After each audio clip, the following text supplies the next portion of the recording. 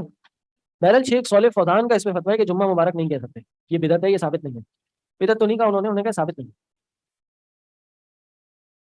کسی کام کو شروع کرنے کے لیے کوئی دن فکس کر لینا کہ یہ دن اچھا ہے, کیسے اچھا ہے؟ جیسے شادی کا دن جو ہے جمعے کا دن بنایا جا سکتا ہے, کیونکہ یہ سنت سے ثابت ہے, صحیح. جمعے کے دن نکاح کیا جا سکتا ہے, کرنا چاہیے. اسی طرح جمعے کے دن نبی علیہ السلام نے فرمایا تھا نا کہ جمعے کے دن کیا موسیٰ کو ان کی قوم سے نجات دی گئی تھی, یہی دن ہے جس دن قیامت آئے گی, ٹھیک ہے. اور بھی اس کے کچھ فضائل ہیں. آدم علیہ السلام کی تخلیق اس دن ہوئی تھی, اور اس میں اس دن نبی علیہ السلام پہ کثرت سے درود بھیجا جائے, صحیح, کثرت سے درود بھیجا جائے, یہ بھی حدیث ہے. جی زور سے بولیں. انگوٹھے چومنا نہیں, اب نبی صلی اللہ علیہ وسلم کا نام سن کے انگوٹھے چومنا یہ ثابت نہیں ہے, بدعت ہے یہ. اس میں عقیدہ ہے بہت بڑا. کیا وہ تو حدیث آ رہی ہے, انگوٹھے چومنے تو نہیں آ رہی. اثر کے بعد کا وقت اس طرح ہے کہ اثر سے لے کے مغرب تک کا جو 1 گھنٹہ ہے, آخری گھنٹہ, نبی علیہ السلام کی حدیث ہے کہ وہ 1 گھنٹہ اس میں دعا رد نہیں کی جا سکتی, وہ ساعۃ المستجابہ ہے, اس میں جو دعا مانگی جائے قبول کی جائے گی, پوری ہوگی. ٹھیک ہے, آ جائیں چیپٹر پڑھیں. حدیث پڑھے جی, کوئی اور پڑھے, میرا بول بول کے میں بھی تھک گیا.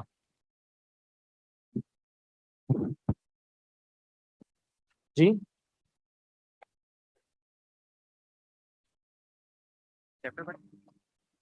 پھر کچھ لوگ کوئی کتاب وغیرہ گر جاتی ہے اس کو بھی چومتے ہیں, اکثر یہ قرآن کے ساتھ ہوتا ہے, قرآن گر جاتا ہے تو اس کو چومتے ہیں, یہ بھی بہرحال ثابت نہیں ہے. جی ہاں, روٹی کا ٹکڑا گر جائے تو اس کو بھی چوم لو, نہیں یہ بھی چیزیں ثابت نہیں ہیں. آپ خود سے آپ کو چومنے چامنے کا اتنا شوق ہے تو آپ چاٹ لیں, سنت نہیں ہے یہ, ٹھیک ہے. 6 کلمے, اس پہ بھی بات ہوئی تھی پہلے ہماری, 6 کلمے بھی ثابت نہیں ہے. سر ایک کنفیوژن ہے, آپ نے بتایا کہ جہاں رسول اللہ صلی اللہ علیہ وسلم نے نماز پڑھی اس جگہ نماز پڑھنا یہ جائز نہیں ہے, تو اس کو عمر رضی اللہ عنہ کی حدیث سے کیسے ریلیٹ کریں؟ انہوں نے بھی چوما تھا حجر اسود کو اونلی بیکاز رسول اللہ صلی اللہ علیہ وسلم ڈیڈ سو. اچھا جی, تو کوشچن یہ کنفیوژن میں کلیئر کر دوں. میں نے یہ بولا ہے کہ نبی علیہ السلام نے جہاں اتفاقی طور پہ نماز پڑھی اس لیے وہاں نماز نہیں پڑھی کہ اس جگہ نماز پڑھنے کی کوئی خاص فضیلت ہے, تو اس جگہ نماز نہیں پڑھی جا سکتی, اس جگہ کو خاص کر کے نہیں پڑھی جا سکتی. یعنی نبی علیہ السلام نے کوئی جگہ خاص کی ہو نماز پڑھنے کے لیے, یا اس جگہ فضیلت بیان کی ہو نماز پڑھنے کی، آپ بھی اسی جگہ جا کر فضیلت کے لیے نماز پڑھ سکتے ہیں۔ اگر نبی علیہ السلام نے اتفاقی طور پہ اس جگہ نماز پڑھی تو آپ فضیلت کے لیے اس جگہ پہ جا کے نماز نہیں پڑھ سکتے، اتفاقی طور پہ آپ جا کے نماز پڑھ سکتے ہیں۔ آپ غار ہرا گئے، 1.5-2 گھنٹے وہاں بیٹھے، ٹیکسی والا چلا گیا کہیں، آپ واپس نہیں جا سکتے تھے، نماز کا وقت آ گیا تو آپ نماز تو پڑھیں گے نا وہاں پہ، صحیح، آپ نے نماز پڑھ لی وہاں پہ، یہ ہے۔ لیکن خاص چلو بھائی غار ہرا چلو وہاں جا کے 2 رکعت نفل پڑھ لیں، نہیں، صحیح۔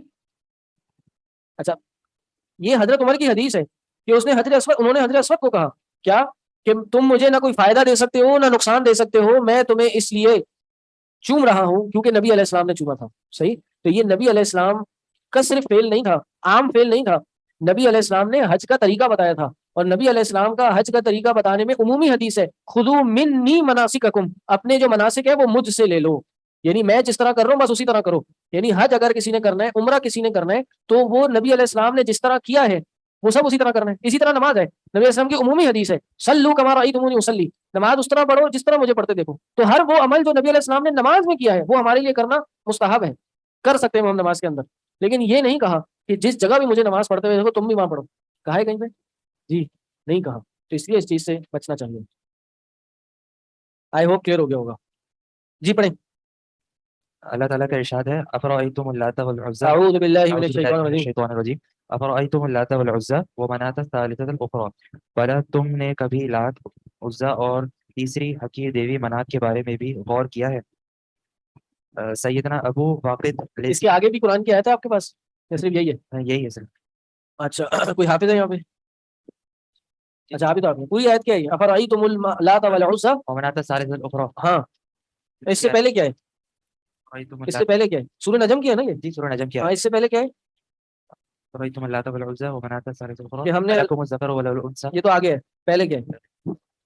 لقد رآہ لقد رآه من آیات ربه الکبریٰ، لقد رآہ من آیاته ربه من آیاتی ربہ الکبریٰ، اور آگے افرأیتم اللات پھر والعزی، آ گیا، ہاں جی، یعنی اللہ نے نبی علیہ السلام کو معراج کرائی، جنت دکھائی، اور کہا کہ ہم نے اللہ نے، بلکہ ملائکہ نے جو نبی علیہ السلام کو لے گئے تھے، رآہ من آیاتی ربہ الکبریٰ، رب کی بڑی بڑی نشانیاں دیکھی، کتنی بڑی بڑی مخلوقات دیکھی اللہ کے نبی صلی اللہ علیہ وسلم نے۔ پھر کہا افرأیتم اللات والعزی، کیا تم یہ لات عزا کو دیکھ رہے ہو؟ والمناة الثالثة الأخرى، اور جو منات ہے یہ کون تھے؟ اصل میں اس زمانے اس مشرکین مکہ کے 3 بڑے بت تھے، ہر ایک قبیلے کا خاص یہ بت تھا، لات، منات، عزا، لات، منات، عزا۔ اصل میں کیا تھا یہ لات؟ اچھا یہ نام بھی اللہ کے ناموں سے لیے ہیں، غور کریں، لات جو نام ہے یہ لفظ اللہ سے، منات لفظ منان سے ہے، عزا کس سے؟ عزیز سے ہے۔ تو انہوں نے اپنے بتوں کے نام بھی اللہ کے نام پہ رکھے تھے، اور یہ حرام ہے، یہ نہیں کیا جا سکتا۔ اصل میں لات کون تھا؟ یہ ایک نیک شخص تھا، انہوں نے کیا کرتا تھا؟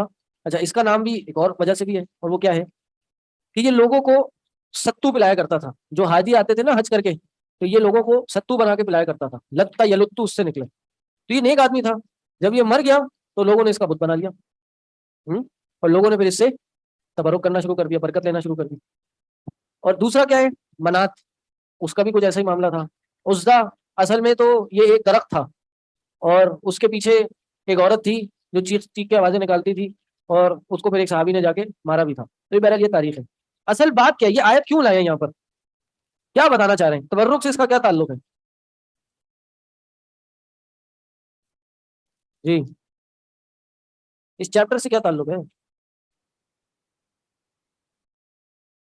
ہاں جی، کہ ایک پتھر جس سے انہوں نے خیر کا عقیدہ رکھا تھا، اللہ تعالیٰ نے اس کی تردید کر دی، یعنی خود بناوٹی ایک پتھر سے اور درخت سے انہوں نے خیر کا عقیدہ رکھا، اللہ نے اس کو کوئی حیثیت نہیں دی، بلکہ کہا کہ وہ نہیں دیکھا تم نے اللہ نے جو معراج پہ آسمانوں میں بڑی بڑی اللہ کی نشانیاں دکھائیں، تو تم ان کو کیا دیکھتے ہو؟ ان کی کیا حیثیت ہے؟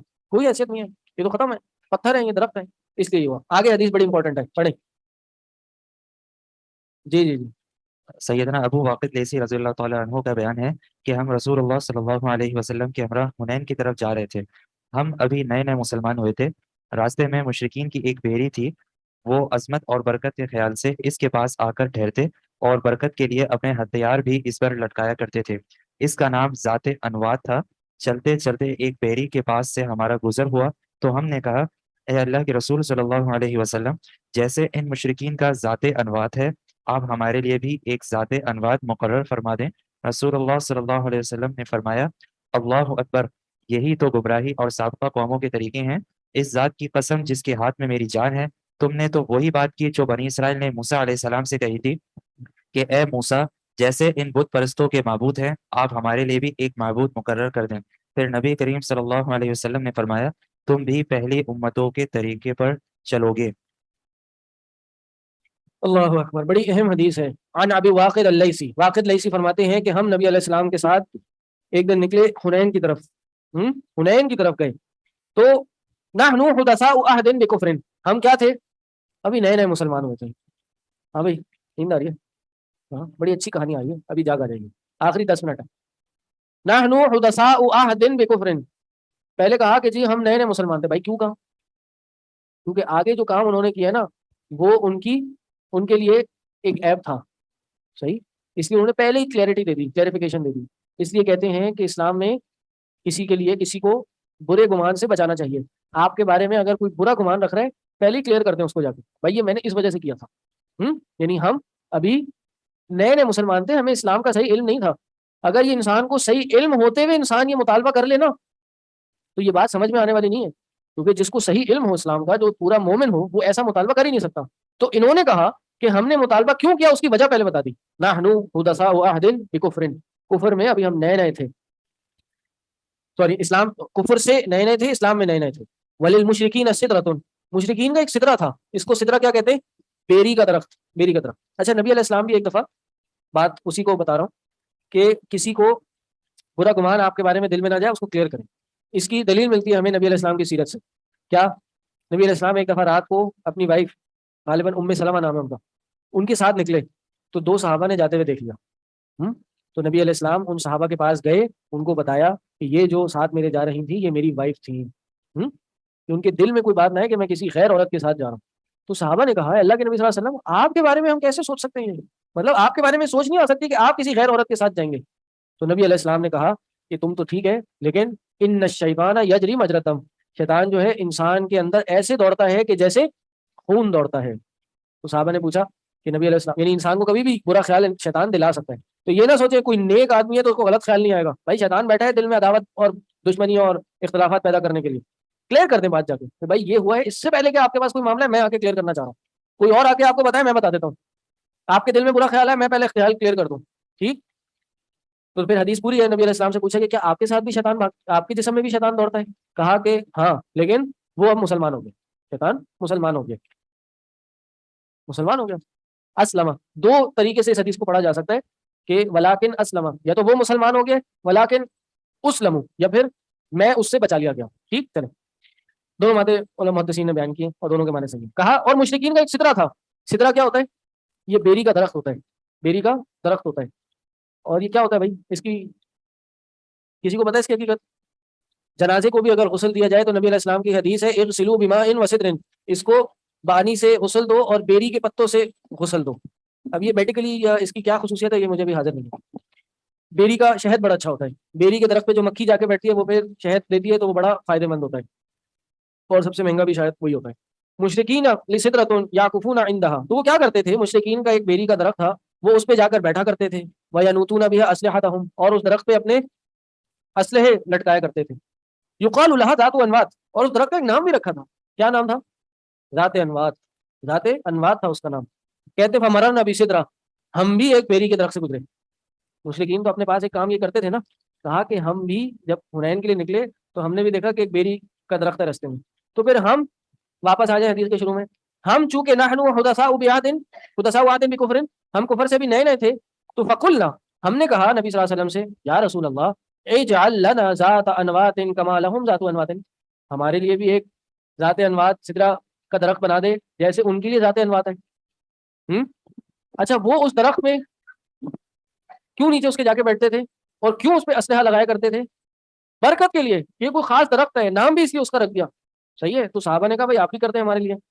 نبی علیہ السلام کو غصہ آیا، نبی علیہ السلام نے کہا اللہ اکبر انہا السنن، یہ تو وہی طریقے ہیں، قل تم والذی نفسی بیدی کما قالت بنو اسرائیل لموسیٰ، تم لوگ قسم ہے اس ذات کی جس کے ہاتھ میں میری جان ہے، تم لوگ وہی کہہ رہے ہو جو بنو اسرائیل نے موسیٰ سے کہا تھا اجعل لنا الہا کما لہم آلہہ، ہمارے لیے بھی ایک الہ بنا دیں جیسے ان کے لیے الہ ہے، جیسے انہوں نے اپنے لیے خدا بنا لیا ہمارے لیے بھی ایک الہ بنا دیں۔ قال انکم قوم تجہلون، موسیٰ نے ان سے کہا کہ تم تو ایک جاہل قوم ہو۔ پھر فرمایا لترکبن سنن من کان قبلکم، تم ضرور بالضرور ان رستوں پہ چلو گے جو تم سے پہلے تھے، یعنی پہلے والوں نے یہ کام کیا تھا تبھی تو تم یہ بھی مطالبہ کر رہے ہو، اور ایسا ہوگا۔ پہلے والوں نے جو کام کیے آج اس امت اس میں ضرور مبتلا ہوگی۔ نبی علیہ السلام نے فرمایا کہ تم ضرور پیچھے والے قوموں کی پیروی کرو گے، حسب النعل بالنعل، جیسے ایک جوتا دوسرے جوتے سے بالکل میچ کرتا ہے، نہ سائز میں نہ کیفیت میں نہ بناوٹ میں کوئی فرق ہوتا ہے، نہ کوئی ڈفرنس ہوتا ہے، اسی طرح جیسے انہوں نے کیا تھا تم بھی یہی کرو گے۔ اور اسی طرح ایک حدیث میں آتا ہے کہ یہاں تک کہ وہ ایک سوراخ میں گھسے ہوں گے تو تم بھی اس سوراخ میں گھسو گے۔ خیر، چیپٹر سے یہاں تعلق کیا ہے کہ انہوں نے تبرک کے لیے اس درخت کو بنایا ہوا تھا، نبی علیہ السلام سے مطالبہ کیا، نبی علیہ السلام نے کہا کہ یہ تو ایسی ہے جیسے تم نے کوئی معبود بنانے کا مطالبہ کر لیا، جیسے موسیٰ کے لوگوں نے کہا تھا۔ تو پتہ ہی چلتا ہے وہ چیز جس کو شریعت نے بابرکت نہ کہا ہو اس کو برکت کا باعث بنا لینا اور اس سے برکت کا حصول کرنا، یہ شرک ہے، یہ جائز نہیں ہے۔ ٹھیک ہے جی، بات سمجھ آ گئی؟ ہاں، ام سلمہ نہیں تھی، حضرت صفیہ رضی اللہ عنہا تھی۔ جی جزاک اللہ، حضرت صفیہ تھی جو نبی علیہ السلام کے ساتھ تھیں۔ ٹھیک ہے جی، کوئی سوال؟ سر یہ آپ نے جو بولا تھا سورہ بقرہ کے بارے میں، جی یہ دوپہر میں 2 مرتبہ پڑھ سکتے ہیں کدھر؟ جیسے 10 سے 11 تک اور 2 سے 2:30 تک دوپہر میں سورہ بقرہ؟ آپ کبھی بھی سورہ بقرہ پڑھ سکتی ہیں، یہ کہتا ہے مطلب 2 دن میں ختم کرنی چاہیے، 2-4 گھنٹے میں یا 1.5-2 میں؟ ایسا کچھ نہیں ہے۔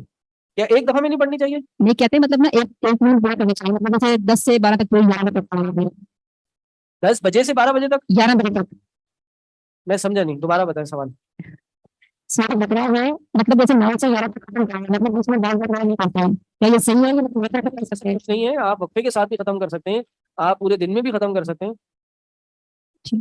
جی بیچ میں بات کر سکتے ہیں، کوئی مسئلہ نہیں ہے۔ جی یہ نہیں ابھی سورہ بقرہ پوری کی اور آہستہ آہستہ پڑھ رہے ہیں تو بچہ رو رہے ہے، شوہر جو ہے کوئی کام کہہ رہے ہیں اور ساتھ جو ہے کوئی کام کہہ رہی ہے اور آپ لگے نہیں میں تو سورہ بقرہ پڑھ رہی ہوں، سورہ بقرہ ختم کر رہی ہوں۔ نہیں بھائی، اپنی ذمہ داریاں پوری کریں اور اس کے ساتھ ساتھ سورہ بقرہ پورے پڑھیں۔ تو جیسے اگر کسی بھی دم کرنے ہیں تب بھی کوئی بات کر سکتے ہیں؟ جی کوئی مسئلہ نہیں ہے، ٹھیک ہے، بہتر یہی ہے کہ آپ فوکس کر ہو کے قرآن پڑھیں، جتنا پڑھ لیا، اگر بیچ میں کوئی بریک آ رہا ہے تو آپ پڑھ کے تھوک دیں، پھر دوسری سیٹنگ میں باقی پڑھ لیں۔ اور یہ جو نماز کا وقفہ بھی آ سکتا ہے، کوئی اور واش روم میں جانا پڑ سکتا ہے انسان کو، ایسا کچھ نہیں ہے کہ جی۔ اور یہ جو سورہ کہف جمعے کے دن کہتے ہیں کہ جمعے کے سے پہلے پڑھیں یا جمعے کے بعد، تو اس کی کیا فضیلت ہے؟ جمعے کے دن سورہ کہف پڑھنے کی فضیلت ہے۔ اللہ کے نبی صلی اللہ علیہ وسلم نے فرمایا کہ جو شخص سورہ کہف جمعے کے دن پڑھتا ہے تو اس کے کئی فائدے ہیں۔ ایک کہ اس کو اگلے جمعے تک ایک نور عطا کیا جائے گا، اور قیامت کے دن یہ دجال سے بچانے کا باعث بنے گی انسان کے لیے، اور قیامت کے دن بھی انسان کو نور دیا جائے گا۔ اس طرح کی 3-4 فضیلتیں ہیں۔ یہ ضروری ہے کہ جمعے سے پہلے پڑھی جائے؟ نہیں، جمعے کے دن پڑھی جائے، جمعے کا دن، جمعے کی نماز سے پہلے بھی پڑھ سکتے ہیں، جمعے کی نماز کے بعد بھی پڑھ سکتے ہیں۔ بہرحال یہ کہہ رہے ہیں کہ مغرب کے بعد بھی پڑھ سکتے ہیں یا نہیں، تو بہتر یہ دن میں پڑھیں۔ ویسے رات سے ٹائم شروع ہو جاتا ہے لیکن بہتر ہے فجر کے بعد کوئی ٹائم پڑھیں، فجر سے لے کے مغرب تک۔ جمعے کے دن پوری سورہ کہف پڑھنے کا حکم ہے، پوری سورہ کہف پڑھیں، 10 آیتیں تو حفظ کر رہی ہیں۔ میں نے اس کے ساتھ جب میں کروایا تھا تو میں نے سب نے پورے ہی مارکس کے ہاں تو یہ لیٹ ہونے کی وجہ سے کٹا ہے نا، یہ تو نارمل سیٹ اپ ہے اوپر۔ جی جی، جہاں تک میں نے پڑھایا وہیں تک ہی آئے گا، لیٹ دیا ہوگا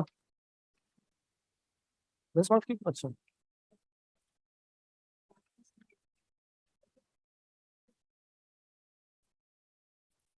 جی جی، لانگ کوشچنس بھی ہوں گے۔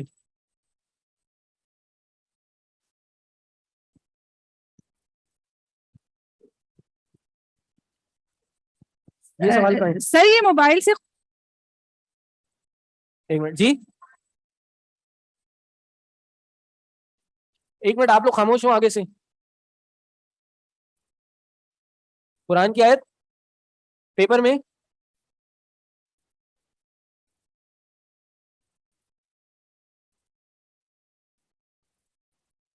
مجھے یہ اذان کی وجہ سے آواز نہیں آ رہی، میں آگے آ جاتا ہوں.